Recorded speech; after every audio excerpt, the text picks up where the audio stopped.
Three political parties have expressed their dissatisfaction with the just concluded presidential election. Hi, welcome to What's Happening. These are the top 10 stories. At number 1, the People's Democratic Party, Labour Party and the African Democratic Congress have expressed their dissatisfaction with the just concluded presidential election and called for its cancellation. The political parties have therefore called for fresh elections as they allege that the Saturday, February 25th presidential and National Assembly elections were manipulated by officials of the Independent National Electoral Commission. Meanwhile, in a statement, BOT chairman of ADC, Patricia Akwashiki, distanced the ADC from the recent decision made by the Raf Musu faction. At number 2, Femi Falana, a Nigerian legal practitioner, has said a candidate can be declared winner of a presidential election in Nigeria without necessarily scoring up to 25% of votes cast in the Federal Capital Territory. Falana said a presidential candidate who has scored at least 25% of votes cast in 25 states is eligible to be declared president-elect. He said the section of the Constitution was only talking about scoring 25% in two-thirds of the nation's 37 federating units. At number 3, the federal government has described former President Olusegun Obasanjo as a biased statesman bent on thwarting the choice of millions of Nigerian voters with his open letter to the president. The Buhari regime said this in a statement by Minister of Information and Culture, Lai Mohammed, on Tuesday. The former president had in the letter faulted the electoral process, alleging that the Independent National Electoral Commission had been compromised while also calling for the cancellation of the result. The presidency noted that the former president used his unsolicited letter to insinuate or perhaps wish for an inconclusive election and a descent into anarchy. At number 4, a section of the multi-billion naira Blue Rail Mass Transit project at Marina, Lagos State had been gutted by fire. It was learned that the section, which houses a generator used in the facility, was affected by the fire on Tuesday. However, no life was lost and no one was injured as the fire was quickly put out by firefighters and the federal and state fire stations.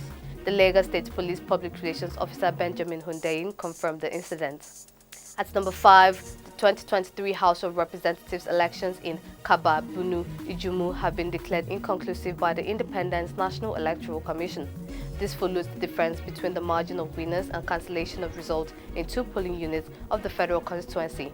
The returning officer Adams Baba, who declared the results inconclusive in Kaba on Sunday, said the difference in the results between Salman Idris of the African Democratic Congress and the candidate of the All Progressive Congress, Kolawole Matthew, was not up to the number of registered voters in the council polling units. At number 6, Governor Aminu Bello Masari has relieved 4 of his appointees of their appointment. Masari wielded the State Commissioner Works and Transport, the Permanent Secretary Ministry of Agriculture, the Permanent Secretary SDGs, and the Chairman of State Programs Welfare Board. Alhaji Muntari Lawal, the Secretary to the State Government, in a statement explained that the 4 officials are relieved of their appointments with immediate effect. While the state government noted that the dismissal was part of a strategic adjustment and realignment, speculations indicate that the sack was directly linked with the last Saturday's presidential and National Assembly elections. At number 7, the Delta Police Command has maintained there was no protest in the state following the presidential and National Assembly elections. The Election Commissioner of Police in the state, CP John Babangida, said this in a statement signed by the Police Public Relations Officer, DSP Bright Edafe. CP Babangida said further investigation revealed that the video clip is suspected to be an old video and as such should be completely disregarded. At number 8, the African Union and the Economic Community of West African State Commission's observers have commended the Nigerian police force alongside other security agencies deployed for the election security management in the 2023 general elections for their commitment to ensuring a secured electioneering process in the country. The force public relations officer Lumiyiwa Adejobi disclosed this. According to Adejobi, the AUCEOM and the ECOWAS Commission was led by former President of Kenya, Uhuru Kenyatta, and the former President of Sierra Leone, Ernest Koroma, ECOWAS President Omar Ture, Deputy Head EOM, Vice President ECOWAS Commission, and the Commissioner for Political Affairs, Peace and Security ECOWAS Commission. At number 9, protesters on Tuesday stormed the adjoining streets leading to the Presidential Collation Center at the International Conference Center, Abuja, to demand the electronic transmission of results from the Independent National Electoral Commission.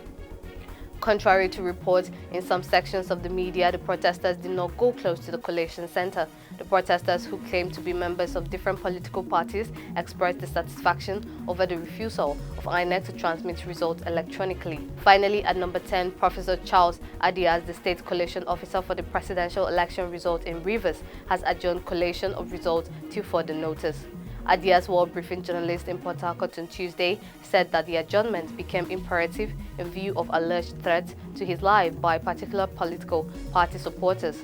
He said those threatening him accused him of rigging the presidential election in Rivers.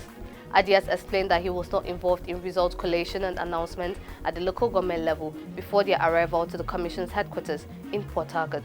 That's all for today. See you next time on What's Happening.